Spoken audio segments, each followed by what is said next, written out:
ఇప్పుడు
ఈ కమిటీ యొక్క ముఖ్య ఉద్దేశాలు ఏంటంటే ఈ యొక్క జిల్లాలో ఉన్నటువంటి వ్యక్తులందరినీ కూడా బౌద్ధ వైపు మళ్లించడం, బౌద్ధమైనదిగా వీళ్ళందరినీ కూడా ఏకీకరణ చేసి తద్వారా బాబాసాహెబ్ అంబేద్కర్ యొక్క లక్ష్యమైనటువంటి రాజ్యాధికారాలు సాధించే దిశగా వీళ్ళందరినీ సామాజికంగా ఏకీకృతం చేసేసి తద్వారా రాజ్యాధికారానికి మనం కృషి చేయాలని చెప్పి అంబేద్కర్ గారు చెప్పారు.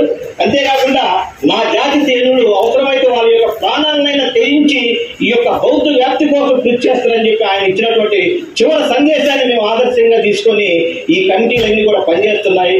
అదేవిధంగా ఈ భీమవరంలో ఉన్నటువంటి పశ్చిమ గోదావరి జిల్లాకు సంబంధించిన కమిటీ కూడా ఆ విధంగా పనిచేస్తుందని నేను ఆశాభావం వ్యక్తం చేస్తూ ఈ బౌద్ధాన్ని ఎందుకు విస్తరించడమే, ఎందుకంటే రాజ్యాంగాన్ని కాపాడాలంటే బౌద్ధమే పరిష్కారం. ఎందుకంటే బౌద్ధం యొక్క సూత్రాలే మన రాజ్యాంగంలో ఉన్నాయి కాబట్టి మీరందరూ కూడా బౌద్ధాన్ని ఆచరించాలి, ఆ విధంగా ముందుకు పోవాలని చెప్పి the Buddhist society India Andhra Pradesh తరఫున మీ అందరికీ తెలియజేస్తారు. డాక్టర్ బిఆర్ అంబేద్కర్ గారు